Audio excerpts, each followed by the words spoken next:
Hi, everyone. It's Anne-Marie Chiz here, your president and CEO of Rome Health, and welcome back to AMC Connects. I'm excited for another episode. I feel like this is for everyone else, but yet I'm so excited that the week goes by and I get to be with you again on a Wednesday. So here we are. We have a couple questions to ask and answer ourselves this morning with some age-old topics in healthcare and to be able to go over. And we do have a guest again. I don't know if people missed having a guest at the last episode, if you watched it or heard it, but I'm excited, of course, for our guest for this episode. So stay with me.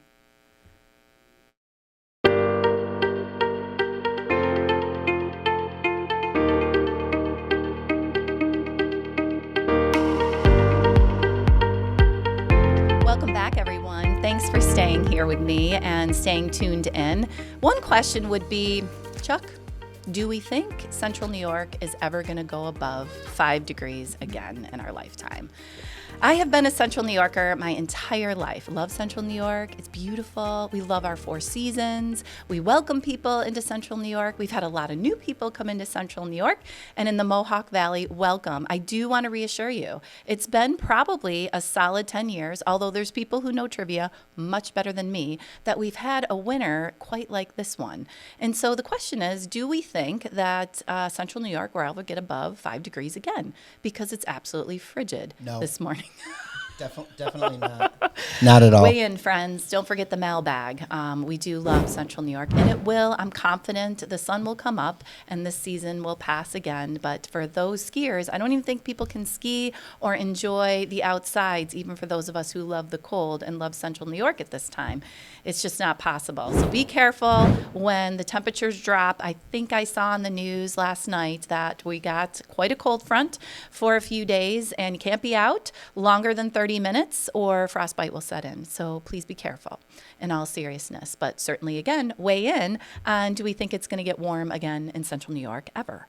With that, I wanted to touch on a couple topics. One in particular, people may not realize this. If you're not have been a part of healthcare for a long time, or if you have been a part of healthcare a long time, whether in clinical services or support services, you may not really capture at the top of your mind or frontal lobe that we have some topics that are just constantly with us.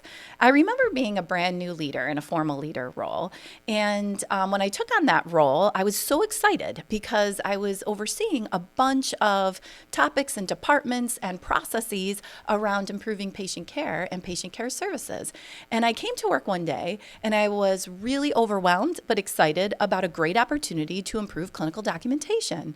And I remember a colleague of mine saying, Emery, you're a little too excited about this. Let's temper the excitement. I'm like, why would we temper the excitement? I have a whole wonderful, beautiful plan. Don't let them tell you. Yes, you do what you want, girl. Thank you. I had all kinds of energy. We're going to talk about my energy with the guest because I think she's going to weigh in nicely on that. But I was very excited. And I was full of energy. I was much younger than I am today. And so with that energy, there was a pep in my step to solve the world's problems in healthcare and make every experience for every patient absolutely beautiful. And then my colleague informed me, well, do you want to know what people were working on 10 years ago, Amory? Clinical documentation standards. Do you want to know what they were working on 20 years ago? This person had a little bit more experience than I did. I said, well, what's that? Clinical documentation. I said, so what are you telling me right now? That I can't solve the world's problems in healthcare? And he said, perhaps you can, but you're going to be working on the same topics all the time because that is healthcare. We have similar projects, problems, concerns, and improvement efforts that we're constantly trying to work on. And as I've served nearly 30 years in healthcare now at nearly every level and position that you can, I have realized that that particular statement is true, regardless of how much autonomy, authority, or even resources that you might have. Healthcare is very complex, and even in its most basic needs and forms, it can be very, very challenging in a really robust system, certainly like Rome Health. One of the topics I wanted to remind all of us in the workforce about is we do have a couple issues reemerging in some of our basic processes. One of them is wheelchairs. wheelchair access. Who thunk we it? have changed. Yeah, lo and behold, it might seem like a superficial topic, but if you are a patient, if you're a transporter, if you're an EVS tech, if you're a nurse, if you're anyone in a variety of different roles that we all serve in, it can be very challenging to put your hands on a wheelchair at the time with which we need to transition or transport a patient. So thankfully, people in the workforce, thank you all for uncovering this barrier. A lot of it has come from changes. We've changed some of our places and spaces that we put things. And so our Chief Operating Officer, Ryan Thompson, deployed a group to get together, take a look at this issue and how can we improve it. And we have basically a basic draft form that's been out there, but I just want to tune the workforce into all kind of eyes and hands on deck. We want to make sure that we use all of our resources, supplies, as well as we possibly can. And so there's a coding system now. We're trialing this. I believe it's in a draft form again. Coding system for wheelchairs. And that coding system is kind of color coded, and we really all need to stay in tune to this and please be responsible. I'll go over it just a little bit, but the takeaway is pay attention to the color coding if you can, and make sure that wheelchairs in particular are back in the place that they need to be so we can use them appropriately when our patients and our staff need them. The 4th floor maternity is pink. It's kind of nice. So maternity's wheelchairs are pink. The 4th floor AM Surge wheelchairs are blue. 2 East is yellow. 2 North is green. The ICU is white. The Med Center 1st floor are brown. Med Center grid floor is silver. Medical imaging is cream. The ED is orange. And the main entrance is red. And we're establishing par levels with each one of those departments. So again, this particular color coding to try to help improve or identify other parts of the process to make sure we can collect our wheelchairs because we have invested a lot. If you're an employee who's working through this barrier in real time at the front lines, and you're like, why don't we just have more wheelchairs? We just don't have enough.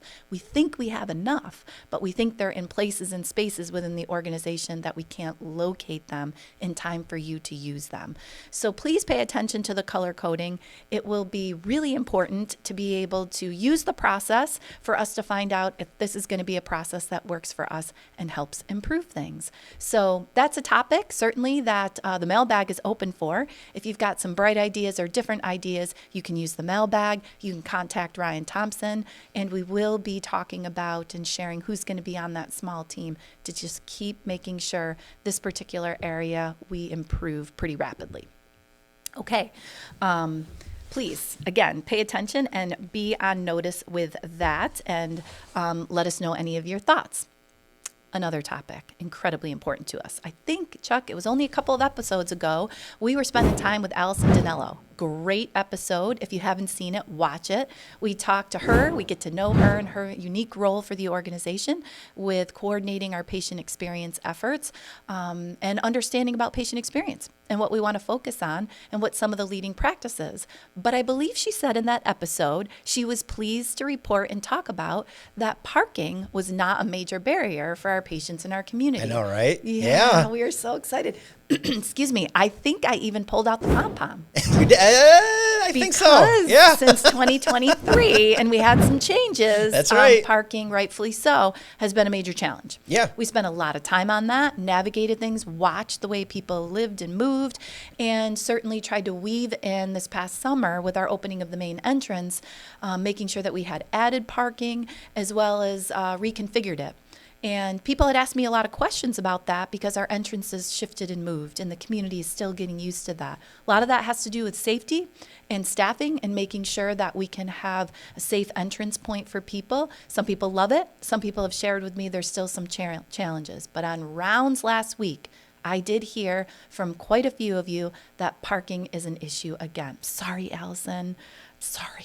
And building services. Go, Chuck. But it's the snow. There's so much of it. I mean, you're losing spots left and right because people can't see the lines, so they're not parking exactly where they're supposed to be, so the spacing's a little off. And I think that we're going to be okay when spring hits again, but right now, it's an issue because there's just so much snow. So much. Thank you, Chuck, for that, because it does hide things. I'm watching people park. There's a number of different barriers that we're working through. But one, I wanted to reassure the workforce that's brought it to my attention. I understand. I was out surveillancing yesterday when I had to go to an off-site meeting and attempt to come back. And I really just had a few extra minutes and so paid attention to the amount of individuals circling the lots and trying to get access to our precious healthcare center on the main campus. And so I have connected with Ryan Thompson. He and Alan oversee our strategy around parking, and we know that we have to do some things. We do have some strategies in place. Ryan and Alan have continued with our building services to work this issue. Thank you for bringing it up. More to come.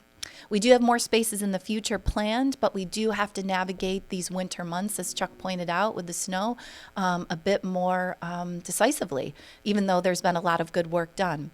The recent snowfalls, a shout out to our great snow removal experts in building services. They're just doing a great job, and they removed a lot of snow, but we do have some challenges. So thank you for any people in the community who are listening to the podcast. Appreciate your patience, and we'll continue on this effort and making sure that we are safe, convenient, and accessible for everyone. And again, thanks to the staff, particularly in AMSurge, that we're bringing up this very important issue. So more to come. You'll probably, hopefully, hear about some updates in the next week to 2 weeks so that we can keep improving our access. Appreciate it again.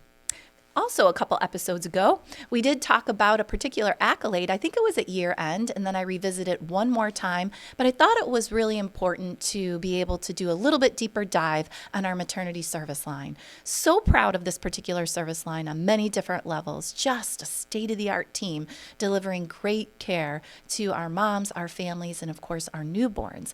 But we were a recipient of U.S. News and World Report Best Maternity Hospitals. And I just wanted to spend a little bit more time on that because I think it'll offer a great introduction to our guest as well, who spends so much time on our clinical services and making sure that we have the best care.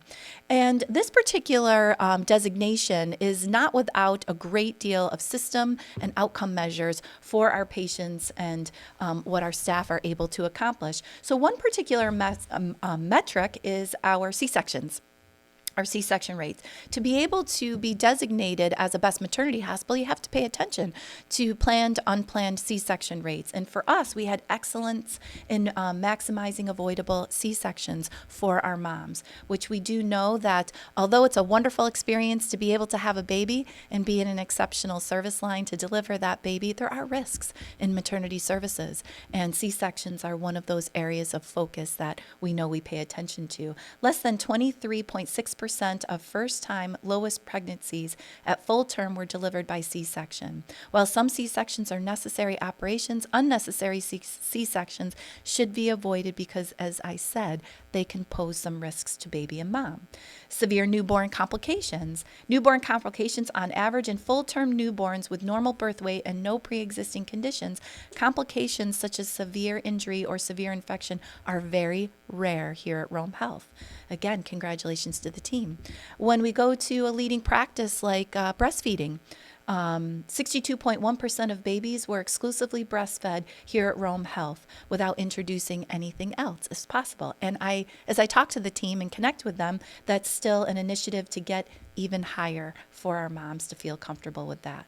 Vaginal birth after C-section are also called VBACs. This hospital does not routinely offer VBACs. A pregnant patient who previously has had a C-section may prefer to attempt a vaginal birth rather than undergoing a C-section. Some hospitals can accomplish this particular preference. We're very cautious and careful in that particular area. Episiotomies, the hospital's episiotomy rate is less than 5%. Really ultimately spending a lot of time with moms giving birth to make sure some of those interventions can be avoided and therefore healing can occur much faster. Birthing friendly. The hospital met criteria to be recognized as birthing friendly because it participated in a quality improvement collaborative and implemented patient safety practices in order to improve maternal outcomes. So there's a number of other areas of focus that this particular service line has, but those are just a few highlights. Congratulations to the Department of OBGYN, our physicians, our nurses, our techs, and our support services. So proud of this service line when I was rounding over the last couple of weeks weeks up there, not only are they proud and dedicated to our families and moms and babies, but they were highlighting very important people that support the service line, like our EVS tech, and just did many compliments on how she has the attention to detail and she keeps her lookout for safety on that particular unit. Well, it's just an awesome team. Congratulations. With that, I'm really excited to be able to introduce our special guest. I've wanted her on a particular episode for a long time. She's very, very busy. I think people have sat back, Chuck, and they've said, why have we not heard from this particular individual yet? She's been evading us. I mean, I would say that. I would say she's been evading or avoiding, but she's so busy, and I'm extremely appreciative of her. We have today with us Ashley Edwards, our Vice President and Chief Nursing Officer. Ashley, welcome to AMC Connects. Hi, thank you for having me. I have not been avoiding you. No, I promise. I know you haven't. You're so busy. Well, that's your official title, but you have quite a few credentials after you. And can you just describe that a little bit for us? Sure. So I just completed my doctorate in executive nursing leadership from Baylor. So it's a fantastic program. I have a master's degree from Sacred Heart, and I have my certification in nurse executive. So. Wow, congratulations. Yeah. And that was over a pretty short period of time, I might add. Yeah. Share with us from the beginning. Why nursing? Was that your kind of call, your profession in you don't life? want to know why? we do, don't we, people? Yeah. We want to know. It is not a great story. It really isn't. It's your story, and you're amazing, so it's great. I'm very, to the point, right? I do. Well, it was time to choose a college, and I had to pick something. I know that's not a great story. It's your story. I mean, I'm very glad that I chose it. I can't imagine doing anything else. It worked out, but my guidance counselor had us come down to meet with some schools, and I was like, well, it's time. Wow. And then I applied to nursing. It's not very inspiring. How did you like nursing school? Because that's not one that I'm just going to try it out. Yeah. You got to be in it to win it. Well, I loved from it. The beginning. And I actually did my preceptorship at Rome Health, and that's how I ended up being a Roman. Nice. So I love my preceptorship, and I didn't want to go anywhere else. Yeah. So I started as a graduate nurse here. I actually love that. Yeah. I love that part of your story. How long have you been at Rome Health, and why have you stayed so long? Since 2012. And I would say I kind of like the answer that everybody says about Rome, the team, the family feel. You feel like you can really make a difference. I know everybody's name when I walk down the hallway. It's just the Rome feel. Yes. I don't think you get other places. Yeah. Well, I think I've shared it certainly was a magnet for me. I noticed it right away, and I haven't been at Rome as long as you have by any stretch, but that certainly sucked me right in a great way. So a lot's happened in nursing over your lifetime of the nursing profession. You personally, Rome, as well as the profession as a whole. What do you think some of the most monumental changes, good or bad, that have happened over, or maybe good and bad, that have happened, and how do you navigate them personally and professionally? It's a big question. Yeah. We'll start with the good.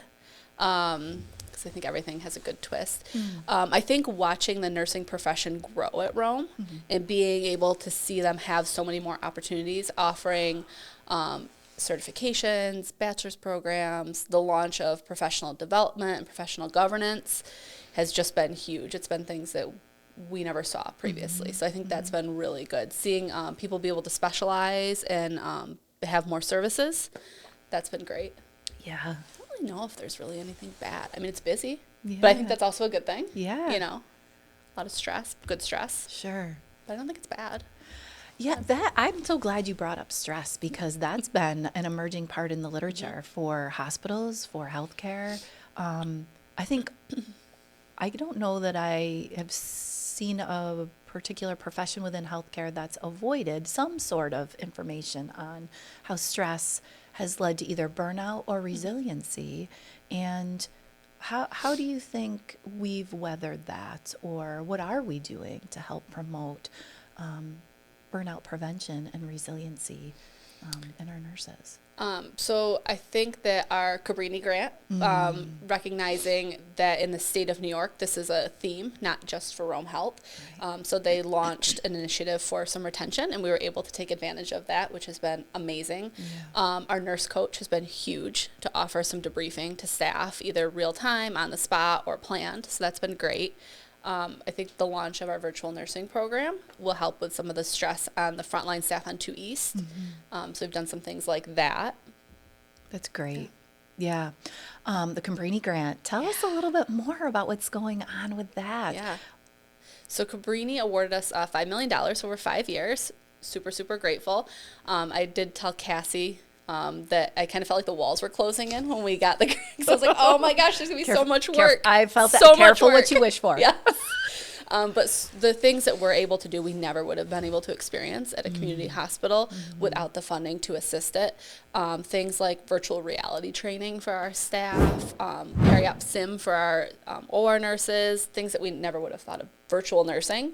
I mean, it's always been my dream to have virtual nursing. That was my doctorate program, so I'm a little biased on it. Sure. But to be able to actually have the technology come in, hire the FTEs, be able to hire a magnet director and a nurse informaticist, like, those things wouldn't have been possible right now without the Cabrini grant. So. Thank you, Ashley. I think Chuck might have some pictures or some information that Ashley and Cassie she's had nice, provided. I'll Yeah, a show little it. while ago. So we'll flash up for people who are just getting up to speed on this particular initiative with our time with Ashley. Chuck's sharing some of the initial launches and information that we've had. It's really exciting because I think Ashley words it so well that this particular stream of funding allows us to be creative and innovative with like the ultimate leading, even practices that haven't even been quite proven yet, the cutting edge in nursing practice and in hospitals across the nation. So we wouldn't be able to maybe embark upon this if we didn't have it. It's great. What do you think the initial response is from our nurses with so much going on? So you mentioned a couple like major topics, professional governance, having deeper conversations about practice at every level of the organization. You've talked about expanding certifications and really challenging our nurses who love the profession and their specialty, how they can go deeper and confirm some of that. You talked about education and then changes in clinical practice standards and the busyness. What do you think overall our nurses' feedback is? I get this question a lot in the community. Are our nurses okay? Are they happy?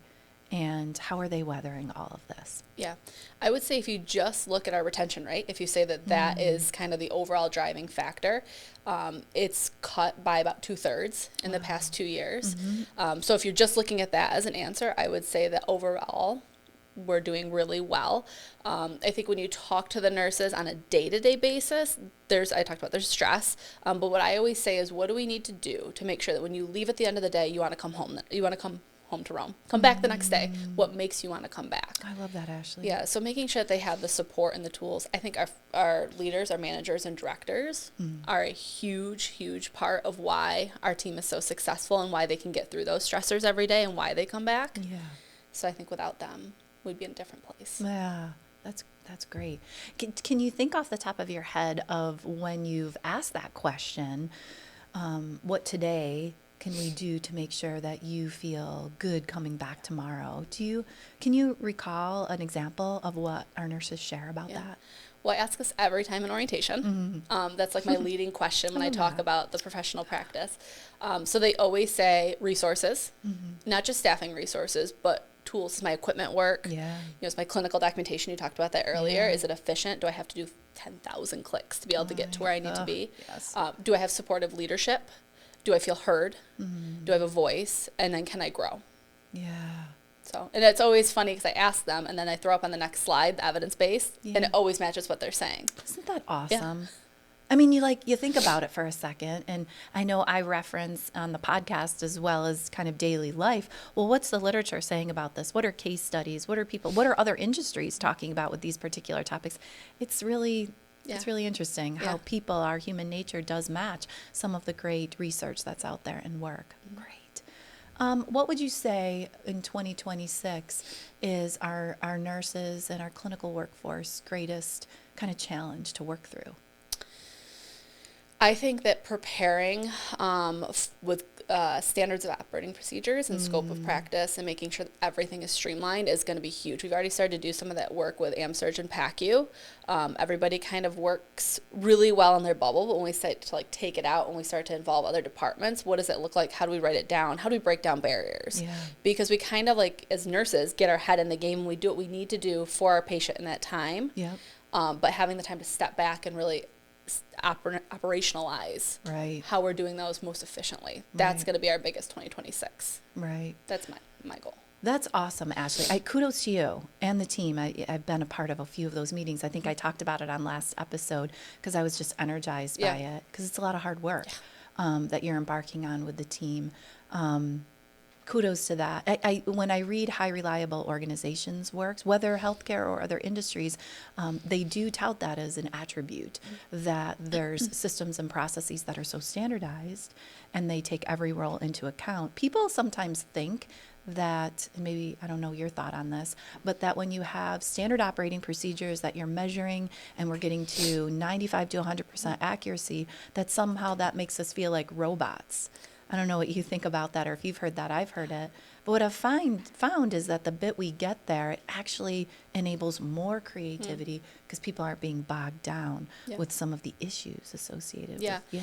I think when people think about making a standard operating procedure and following it like a robot, they think that their individualization is being taken away or they think that they can't function in timeliness or what's best for their patient because they do it this way because they have to do it this way. Well, they've done that because they've needed to because we haven't provided them something that they need. Right. So when we do these standard operating procedures, making sure that we're as leaders taking away their barriers too. Like, what's your dream world? Take away all your barriers. Yeah. If we could have a dream world. Sure. And how do we as leaders help get you there? Yeah.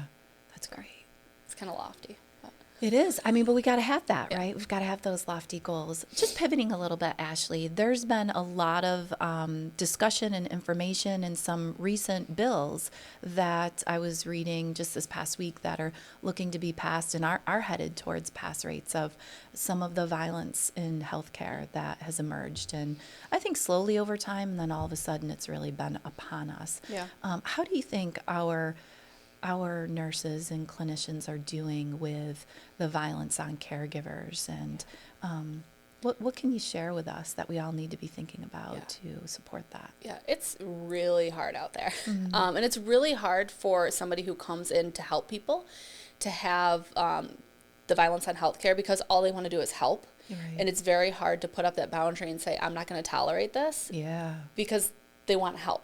So being able to have policies and procedures throughout the organization that help them be able to empower and say, we're not going to tolerate this. You're actually not going to talk to me like that, and having things to follow because we do need to empower them to understand that they can't be treated like that. That's right. But it's very hard as a healthcare provider. It because you want is. to help. Yes.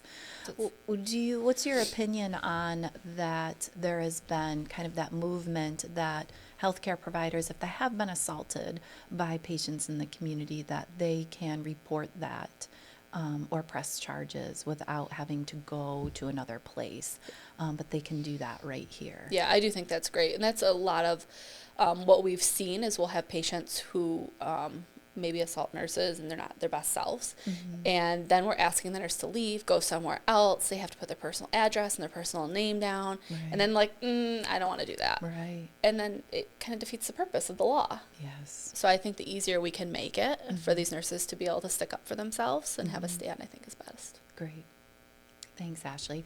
Just a quick side note in that particular bill has really supported nurses, RNs and LPNs, but there is broadening of that because we do have violence on other members of our team, our security officers, our physicians, our providers, and so really I think elected officials are looking at this particular topic much more focused, and the awareness is out there now. And maybe along those lines or on any topic, Ashley, what could you share with us that we could all do better for nurses and clinicians at the bedside? Is there anything that you can think of that we need to be mindful of or thinking through? I think just be nice. Is that like too simple? No, Just especially these be days. nice. Yeah. And I think it's really hard, even department to department or specialty to specialty. it's nobody, I always say, nobody comes into work to do a bad job. Right. But then the pressures of what we have, kind of takes over. So just be nice. What does nice look like at Rome? Like when we think about our characteristics, how do we display niceness or compassion? I think being authentic is one of our, be authentic, have some understanding for the other person. Yeah. How can I help you goes a long way. Thinking of we'll use a nurse for an example. What's their end goal and what are they trying to do and how can we help that without creating a barrier? That's great. Thank you. Or the other way. Right. If it's medical imaging, how can they're just trying to do their job too. And take care of the patient. So how do we as nurses help them? Yeah. It goes both ways. So kind of really extending patience and grace. Yeah. Especially to your point, because if it's a lot of stress, some characteristics might come out differently than that. I'd like to pass along to you, I hope I've shared this with you before now. Ashley and I get to work together regularly, obviously. People compliment you, the other attribute that I think our workforce really appreciates, and you lead the way on this, I think from what people share, is being with. Identifying when our environments have hit like a bit of a tipping point, maybe having measures, maybe having an open door, or people feel safe and comfortable to call you, but that you will be present physically or emotionally, or you'll pick up the phone in all times, but you'll try to see that and be there with people. How do you do that? It's kind of like a crystal ball that I feel like you have. I don't know.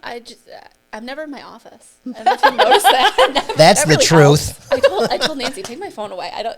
Nobody's ever going to get a hold of me on my office phone because I'm never there. Never there. I've been trying to be better about having my leadership one-on-ones and being able to work with my managers and directors in a more sacred, because it goes both ways. Yeah. If you're out and about all the time and you're not being able to focus. Yeah. So kind of trying to find that middle ground, but just being out and about. That's great. So physically, physically you're present. People may not know this, but Ashley went through quite a bit of rigor over 3 years ago now to become our Vice President and Chief Nursing Officer. And one of the characteristics that our workforce at large really talked about was they wanted a Chief Nursing Officer that had great clinical competence, had the ability to be present and really be with them and know who they are as individuals. And we didn't know it was going to be Ashley. We took those attributes, and that was really what guided us on the interview process and the selection process. So thank you, Ashley, for staying in tune and being that person that the workforce really wanted, and then therefore the selection process yielded. But you're like in it to win us forever now. I mean, after 3.5 years. Okay, great. Well, we're going to jump into some questions, Ashley. I think one off the top of my head that I've been thinking about for some time, people may or may not know this, but I served many, many years as a chief nursing officer. And so one of my questions for you was, what is it like reporting to a CEO that's been a chief nursing officer? I think as a new CNO, it's really good. I don't know if I would be as successful as a CNO without having a leader who has seen the struggles and the barriers and been able to walk me through it. So I think it's also very hard because so there's no hiding anything. You can't fake anything on that one. Nope. But it also is really good. I love that. Well, I'm glad for that, Ashley. Really, I share with Ashley on a regular basis. As she's sharing, there's certainly a science approach to healthcare, but there's a lot of art to healthcare as well. And so I hope I share with Ashley often enough. I report to her any day as a nurse. She just does great work. But I was curious about that particular question because I think it was just this week. Chuck, I went to Ashley and was like, I got a great idea for this particular topic. And Ashley's immediate response was, okay, great. Yeah, great. Yeah, sure. Another great topic and idea coming from Anne Marie. This is great. So excited. Let's do it. Let's do it. And did you sleep last night? I was like, oh my God, Ashley, thanks for talking to me. Thanks for talking to me. It's funny though, because if you ask my direct reports, they love it when I do that to them too. I have a great idea. They're like, oh no. So it cascades well. Yes. See, but it trickles down to me because Ashley comes in my office and I just go like this. Yeah. Sometimes he shuts his door. He opens it right back up. I hear her coming. I just hear her enter the office and she sees me shutting my door. She's like, I'm coming in. I'm like, no, you're not. That's great. Oh, that's great. Well, Ashley, we've got some fun questions for you, too. There's been guests on the show. I hope they have a good time, but we want to get to know you in a deep, meaningful way. So there's other questions here that we want to transition into. What is your go-to gas station snack? Yeah. I like when they have those little, like, mini charcuterie boards. Oh. Do you like the little ones with, like, the bagel flats and the salami and the cheese? You know, my go-to gas station snack is like the popcorn bag. Oh, those are good, too. Yeah, so I don't know. Wow. Yeah. You're like... They don't all have them. Yeah, right. But some, Is it in a package? yeah, it's like a little pre-packaged, yeah. That's excellent. Chuck, did you know this? Did No, you I'm know like, this? where did she get these? Okay, I love that. Okay, everybody, we're going to have to be looking for Ashley's go-to gas station snack. I haven't seen that. It's great. Have you ever won a contest? You're really talented, so I feel like you've won a lot in your life. I don't think so. No? Not like No. one contest? You have to. Come on. I don't think so. Okay. Okay, I know I haven't. Say it in the mic. No. I really don't think I have. Okay. I don't even win like the 50-50 raffles anywhere, like Yes, the I baskets. don't I don't win either. anything. Yeah, I don't either. No. I was thinking you probably did, though. Well, if you think of something, we do want you to send it into the mailbag because Okay. we would like to know if you won a contest. What's your favorite toy as an adult that can be shared on AMC Connects? We've learned that we have to say I know. that. Dr. Flint kind of. She like led us down another path in Yeah. our minds. Yeah. But I really like the fidgets. You know, like the RBHU ones that we got yes. for outreach. yes. Like puzzles. Yes. Yeah. But they don't have to be. They're like not like a Rubik's Cube next Right. to I can't think that hard when I'm Yes. fidgeting. Right. Yeah, but Okay. I like those. I like that. Do you like the colorful ones or do you like kind of the... I'm not picky. Oh, Yeah. nice. Any sort of fidget. But really those puzzle ones, those are cool. Nice. Your favorite movie? I don't watch movies. I know that's really bad. Do you have one when you were a kid, though? You can say Lion King. It's fine. No, Lion King. I think she's too young for Lion I'm King. not, but Lion King was a crier. I know. That was a cry movie. Oh, sure. What? I really liked 101 Dalmatians. Oh, when I was Okay. little. Oh, okay. I haven't watched it in a long time. But as we talk about this, I should probably like dust it off for my children. Yes. Yeah, Especially yeah. if you liked Yeah. it. You got to watch that, but then you got to see the new one too, and then you got to compare the two. If you'd rather Yeah. do, the old cartoon one or Yeah, we do live that with action. the Grinch. We have the the Grinch movies, the cartoon and then the real one. Yeah, Maddie likes the cartoon one. Okay. I would have thought you would have been a Frozen gal. No. No. Okay. You can't listen to the song one more time. No. Olivia was really into Frozen. Maddie wants zero to do with it. Okay. So I've avoided that the last few years. I'm really curious about this question. This is the last one, I promise. But I'm curious about this one. What's your hidden talent? I don't really have any hidden talents. Yes, you do. Ooh.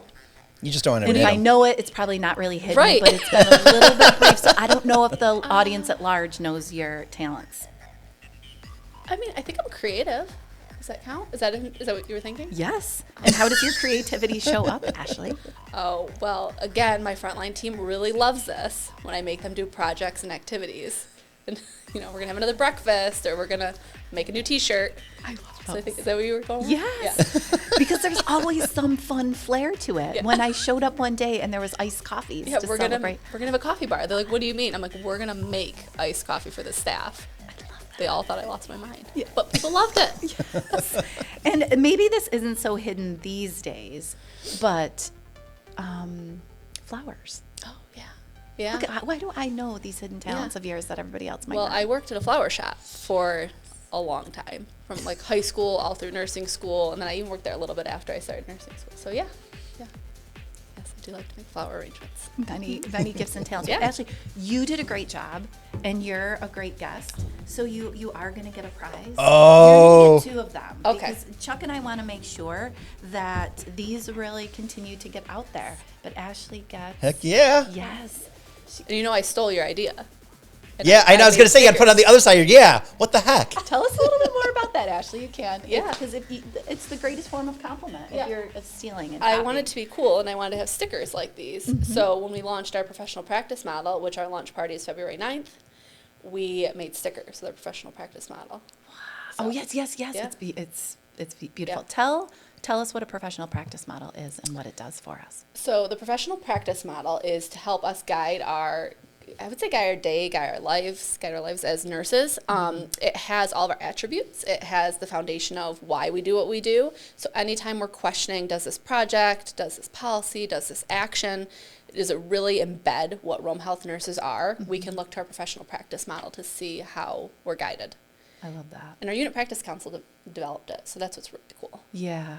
When you see it, it all pops right out. Yeah. It's great. Well, thank you again, Ashley. And if people haven't high-fived, hugged, or, just had a meaningful conversation with a nurse lately, I encourage you to do so. I was sharing an orientation. Ashley referenced a little bit of orientation in her highlight and some of her questions. But I was sharing an orientation. People had asked me a question a while ago. How do I get connected at Rome Health, especially if one of the top reasons people come to Rome Health is, like Ashley said, because of the culture and the team environment. How do I fit in so quickly? And I've said to people, ask a Roman their story. And the connection becomes pretty instant because people have wonderful stories. So I encourage you to do that if you haven't with a nurse, whether in the community or here at Rome Health. And thank you again, Ashley, for being with us. Given that we talked a fair amount of metrics, I'm going to close with this today on this episode. And thanks again for staying and being with us. We talk a lot about metrics in healthcare these days. Some of us feel like we're measured and over-measured, and some of us really love that. Some of us are like, oh, I don't know how much I like that. But we talked about recently KPI. That's kind of an internal term here at Rome Health. A lot of us use it in healthcare. And KPI stands for Key Performance Indicator.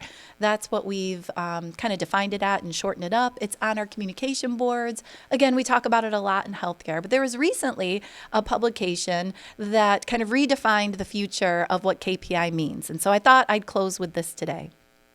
The new leadership, KPI. Keep people interested, keep people informed, keep people involved, and keep people inspired. And kind of the highlight to that is that leadership isn't defined by titles or authority. We've talked about that at Rome Health. Leadership is actually at every level of our organization because we really devote ourselves to our mission, vision, and values and living it out. It's defined by also how people feel when they work with you. Great leaders don't rely on power, they build trust. They create environments where people feel safe to speak up. They turn mistakes into learning, not blame. Recognize people in ways that genuinely matter to them and care about well-being, not just output. When people feel valued, supported, and respected, they don't just perform better, they grow faster, they stay longer, they bring their best selves to work. I think our guest does a great job with that, and she highlighted for us some of the hows and a deeper level of what's going on, certainly in the nursing profession, but Rome Health as a whole. So remember, leadership is at every level at Rome Health, devoting ourselves to the mission, vision, and values, and giving it our best every day, and coming back the next is what leadership is all about here. So thank you, everyone, for creating the best care out there here.